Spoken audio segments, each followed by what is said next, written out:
igitabo ca Mariko the book of Mark, igice ca 11 chapter 11, aho bavuga ngo where they say, nimwagira ico musenga musaba when you'll be praying, asking for something, mwizere ko mwagihawe just believe you have received it, namwe muzogira iki and you shall do what? muzokibona. You shall see it. Bisigura ngo uyu mwanya It means right now, wewe uriko urasaba, you are asking wewe for uriko something. urasenga, You are praying for wamaze something. kubihabwa. You've already received it.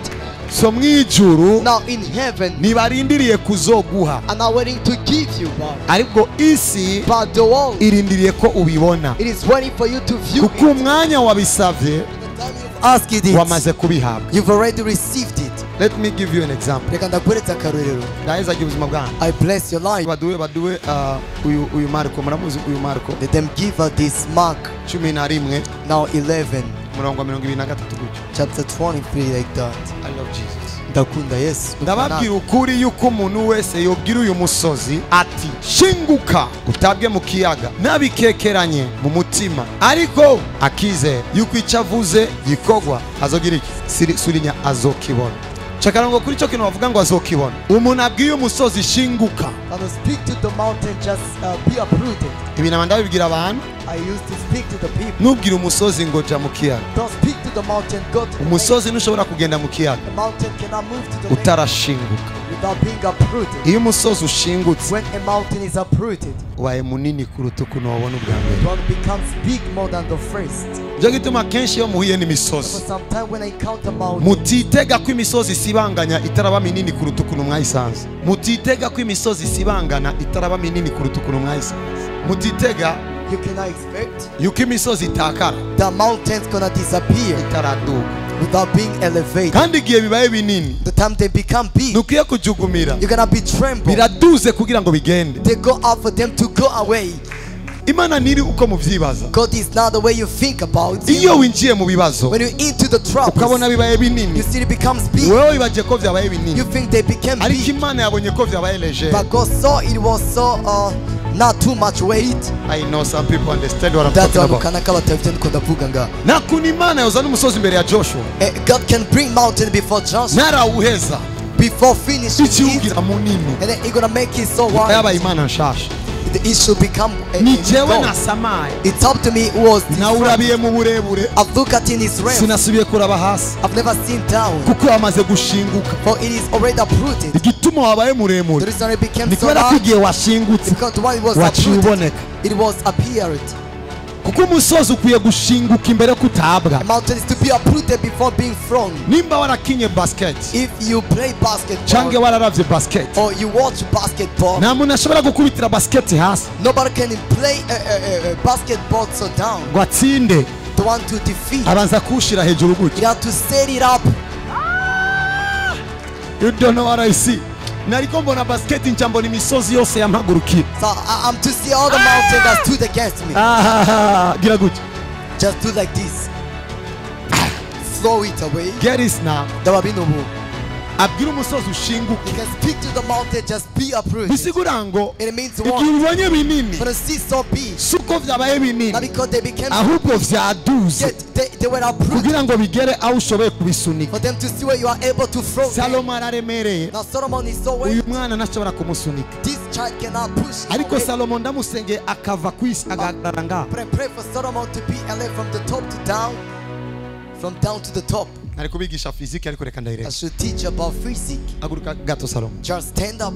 Koko bitangiye kuba byinshi rero, ibi nivyo namambwira Imana. Iyo ndi muri prayer, iyo ndiko ndasenga, revelation ziba nyinshi kugeza mvuga oh my God, mumfashe mwandike. Now get Praying, this. I render so Uyu much mugabo revelation. This man araremere, is so major. si biro vyiwe bimuremeza, It's not his weight which make him to be major. ni force ya presenteur. It's the force which is on Uko mu mwanya ari kuri nosi, for when he's on this ground. iyi si yamwongereje uburemere. Now this ground it made him to be a more major. Uje kumusunika When you come to push him away, nupfa kumuta hasi, you cannot push him down. ariko easily. isi murekuye But when the world releases akaduga him, ngaha he's gone up. uramusunika akagwa. You are able to push him Ntushobora down. gusunika umusozi You cannot push the iyo mountain Imana itawudugije, when God cannot make kuko it umusozi up. nturemereye. For Umusozi the mountain is not ibiro measurable. vyayo Its weight. biremerejwe n'ibiro yiyongereye ku isi yicayeko. It's all about the measure of the world that pushes it. So iyo rero ubonye umengo biraduza When you see it came so out kandi uri kurasenga, and you are praying, nibisigura ko Imana yagutaye, it doesn't mean that God Imana has abandoned yakwishuye, you. Now God is ariko exalted bisigura you. ko utabona, But it means you cannot kuko see. umusozi For the mountain niwo yadugije. is the one that Wewe pushes mu that gusenga, up. You in your praying, wibagije ko Imana iza kuwusibangana, you thought God gonna cancel it. kandi ijambo ry'Imana And the word of God, rivuga ngo subiza ijya verse biblique, bring me back the verse. ndababwire ukuri yuko umuntu wese yobwira uyu musozi ati shinguka. Shinguka niki? Get up means what? Nukuva hasi. It is to get up. Formule z'Imana mu gukura imisozi ibanza kuyishingura, Because formula in pushing away the mountain, it has to uproot them. kuko gusanzaza umusozi ni gusanzaza ibibazo. For to scatter the mountain, it means to scatter the problems.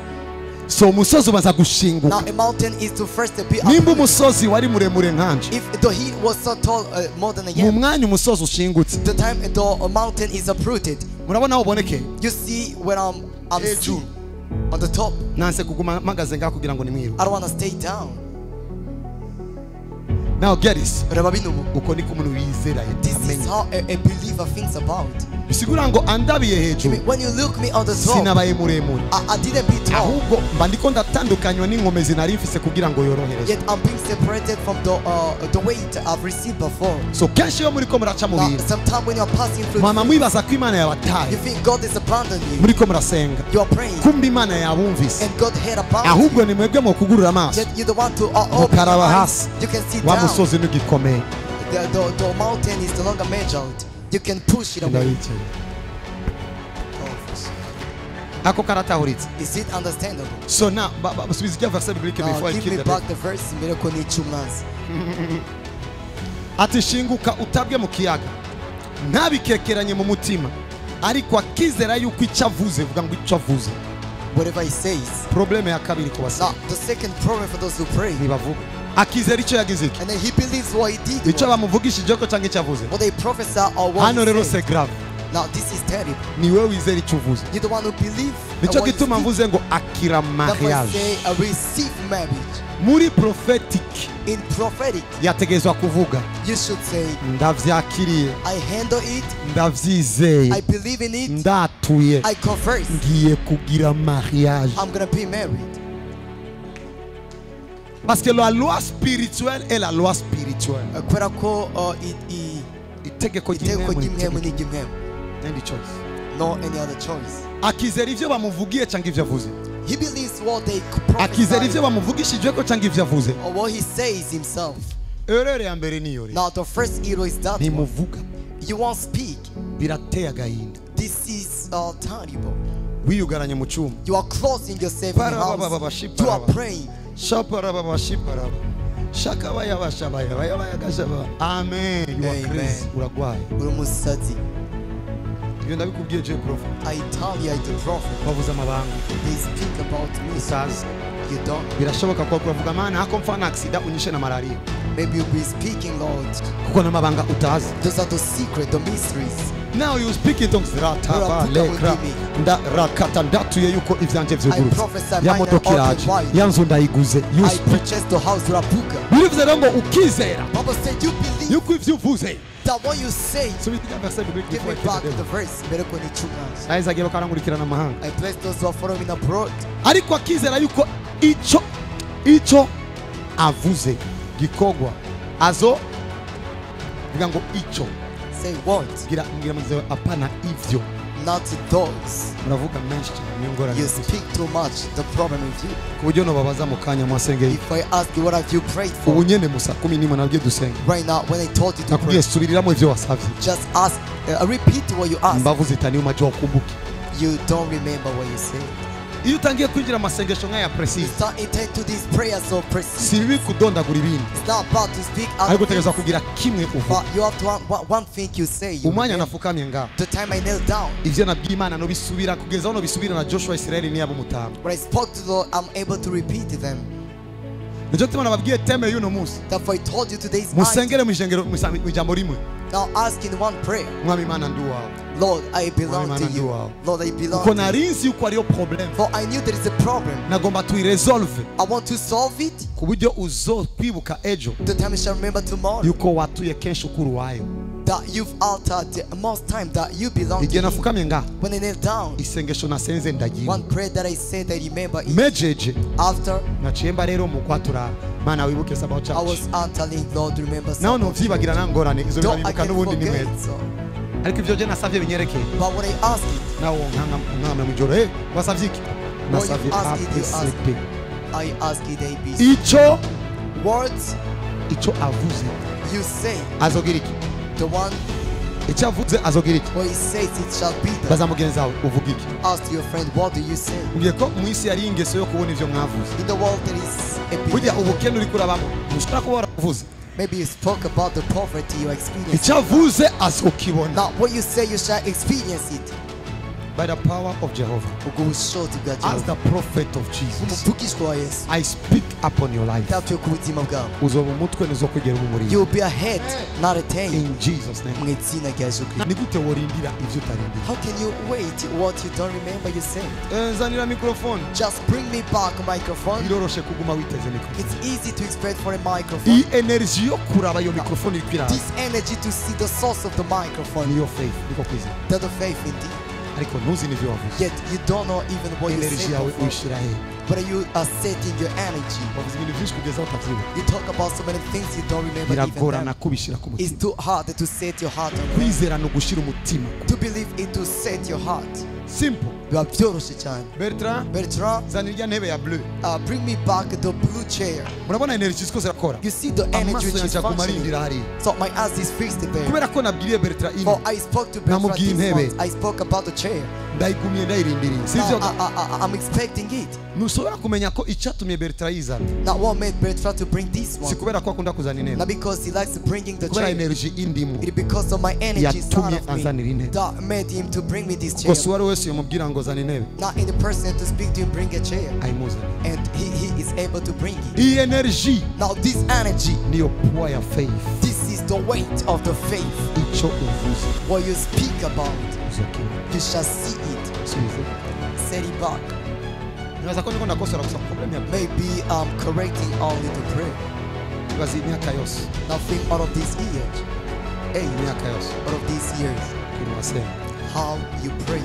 sivuze ngo niwasenga I don't mean you didn't pray. ariko impuhwe z'Imana gusa nizo zizoguha Yet only God's pity that gonna umaze confront you. kwibagira n'ivyo wasengeye kuwa mbere You've even forgot what you prayed for. ni gute nokuzanira ni gute je nokwibuka ivyo wibagira How come can I remember what you remember? ni gute wonsaba jewe ukambwira dadi ndakeneye ko umadini wowe ukavyibagira ukagomba ko je ndavyibuka nubona ko mboneye unanioneye vuga kuva uyu munsi From today, ugusaba kwanje kugira urutonde my asking is set on the order. nabonye problema yiri I've seen what is the problem. ubu uyu munsi ndaronse inyishu I received the Amen. solution. Amen. umviza ndabereke Now let me tell you, probleme nini ihagaze gamonia the big problem is standing where probleme nini nuko mwavanze gusaba no gusenga that you've mentioned asking and praying. gusenga ushoboye gusenga 10 heures You may even pray 10 hours. kuko gusenga ntibikwerekeye gusenga ce sont les louanges que tu adresses à l'éternel Prayers are the worship that you offer to the Lord. gusaba birakwerekeye Asking is in your concerning. kuko niwe wasavye ibiwanye n'ivyo ukeneye You don't asking what is in accordance with what you need. microphone Microphone. niwe wasavye ubukeneye You're the one who asked the what you need. imi intebe nije nkeneye Give me intebe a chair. I'm in need of it. ariko vuga Bertrand Bertrand, umeze neza you are fine. wambaye neza You are dressed ufise umudamu mwiza with a ufise beautiful n'umwana wife, mwiza with a beautiful nawe child. novuga amasaha 10 Though I may speak 10 hours, ivyo nibinyereke this is not my concern. ukwiye kubigumya The one who is to handle ni it. Bertrand sije It is Bertrand, not I. so gusenga Now pray. I can spend time Ndashobora gufata umwanya. nawe novyibagira Though I may forget about it. sinariko ndivuga I've never speak uri about mwiza myself. How good you urahambaye are. How great you shale are. bana numawanye nawe Nobody like you, Jesus. uruta bose You're more than all. nawe novyibagira Though I may forget about it. biranyerekeye Is it my concern? nariko ndabimuha I've been offering to cyo him. gituma mu cyongereza Therefore in English, bavuga ngo to offer a prayer they say gutanga amasengesho it's not God ni Imana. ariko impuzu parts, close. ntiyerekeye imana, It is not concerning to the Lord. yerekeye jewe nije ngomba It kuyamba. is in my concerning I'm in need of it. Ntegerezwa kuba precise. I have to be precise. I decree and I declare That when book is spoken, kuva uyu munota from this minute, jewe prophet of I, the Jesus, prophet of Jesus, ndatangaje ko ubuzima bwawe bwo I gusenga speak that your life for prayer, buhindutse complètement, it is changed burahindutse completely. complètement It is completely in the changed name of Jesus. within a guys.